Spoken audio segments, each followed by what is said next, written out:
हम अपने इस मंच के आज के पूरे के पूरे पैनल में जो सबसे युवा हैं, उनको सबसे पहले आमंत्रित करते हैं। हमारे बीच में अमरोहा से होते हैं आकर्ष त्यागी, जो दिखने में बहुत आकर्षक भी लग रहे हैं हम लोगों के बीच में, और उन्हें आमंत्रित करने के लिए मैं 4 पंक्तियां पढ़ता हूं। जब अपनी शैली में आते शब्दों से हों प्रतिकर्षक और झरझर झरझरने लगते हैं, तब लगते हैं बम वर्षक। और गीत गजल कविता छंदों में दन्नों का आभास रहे, गीत गजल कविता छंदों में दन्नों का आभास रहे। नई कलम है नया जोश है लिख देते हैं आकर्षक, नई कलम है नया जोश है लिख देते हैं आकर्षक। तो ऐसा ही आकर्षक कुछ अपना काव्य पाठ लेकर आ रहे हैं युवा कवि आकर्ष त्यागी अमरोही जी, अमरोहा से। बहुत बहुत स्वागत है आपका। Thank you sir. सबसे पहले माँ सरस्वती को मेरा वंदन है। इस मंच को मेरा बहुत प्रणाम है जिन्होंने ये मौका दिया, ये अवसर दिया। ये रचना मेरे उन वीर शहीदों को समर्पित है जिन्हें हमारे इतिहास ने, हमारे लोगों ने, हम सब ने आपस में भुला दिया, पर मुझे ऐसा लगता है कि उन्हें याद रखा जाने की बहुत ज्यादा जरूरत है। मेरी इस रचना को मैंने शीर्षक दिया है बिसरे नायक। उम्मीद करता हूं कि आप लोगों को मेरी यह रचना पसंद आएगी। जान गवादी नाम न पाया लाखों उन बलिदानों ने, जान गवादी नाम न पाया लाखों उन बलिदानों ने, कागज में भी जगह न पाई वीरों के अफसानों ने। झूठी मिथ्या भरी पड़ी इतिहास के जाली पन्नों में, राजगद्दी को सब कुछ बदला जयचंदों के घरानों ने।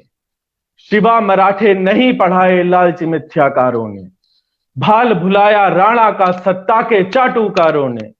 क्यों तानाजी की गाथाएं नहीं पढ़ाई जाती हैं, मौर्य पराक्रम जग ने देखा ना देखा मक्कारों ने।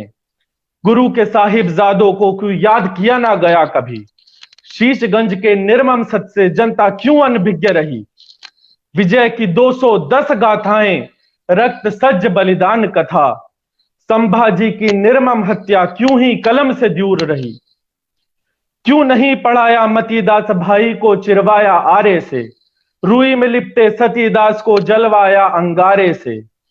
कहां वर्णित है दयाला जी को गया उबाला जिंदा था, क्यों माता गुजरी की आहें गुजरी ना उजियारों से, क्यों माता गुजरी की आहें गुजरी ना उजियारों से। मिथ्या की जोधा याद रही पर पद्मावत को भूल गए, मिथ्या की जोधा याद रही पर पद्मावत को भूल गए। मुमताज को पन्ने कई मिले पर पन्ना धाय को भूल गए। रूह कपाती यातनाओं को भी जो हंस के झेलते थे, वो भी रोते होंगे किन पुश्तों की खातिर झूल गए, वो भी रोते होंगे किन पुश्तों की खातिर झूल गए। अफगानों की छाती पर रणजीत की जीत ना गढ़ी गई, गोरा बादल की गाथा हर हिंदी पर क्यों चढ़ी नहीं। ढूंढती हैं अनकही गाथाएं दिल जो इनको याद रखे, ढूंढती हैं अनकही गाथाएं दिल जो इनको याद रखे। इनको इनका पृष्ठ दिलाने कलम क्यों कोई लड़ी नहीं। इतिहासों की भूल मिटाने कुछ तो अब करना होगा, इतिहासों की भूल मिटाने कुछ तो अब करना होगा। कलम की स्याही बदल के मुझको साहस अब भरना होगा। नई उम्र को पता चले वो कौन से हिंद के वंशज हैं, नई उम्र को पता चले वो कौन से हिंद के वंशज हैं। गरज पड़े बलिदान को त्यागी तुझको भी मरना होगा, गरज पड़े बलिदान को त्यागी तुझको भी मरना होगा। ये मेरी पहली रचना मैं आप सबके चरणों में प्रस्तुत करता हूं, आप सबके चरणों में रखता हूं। अगर मेरी आवाज देश के किसी भी हिस्से में जाती है, मैं चाहूंगा कि जिन जिन शूरवीरों का नाम मेरी इस रचना में आया है, अगर उनके बारे में आपने कभी भी कहीं नहीं सुना है तो आप उनके बारे में पढ़िए। ये वो इतिहास है जो हमें हमारी पुस्तकों में कभी नहीं पढ़ाया गया, पर हर हिंदुस्तानी को, हर हिंदुस्तानी बच्चे को इन वीरों के बारे में, इन शहीदों के बारे में पता होना चाहिए। तो ये पहली रचना मैंने आप सबके सामने रखी। मुझे पूरी उम्मीद है कि आप लोगों को ये पसंद आई होगी। अगर पसंद आई हो तो मैं जरूर चाहूंगा कि आप कमेंट करके इस लाइव वीडियो में मेरे को जरूर बताएं कि आपको ये रचना पसंद आई है। आप सभी का आशीर्वाद चाहूंगा। बहुत ही शानदार कविता पाठ आपने किया आकर्ष जी।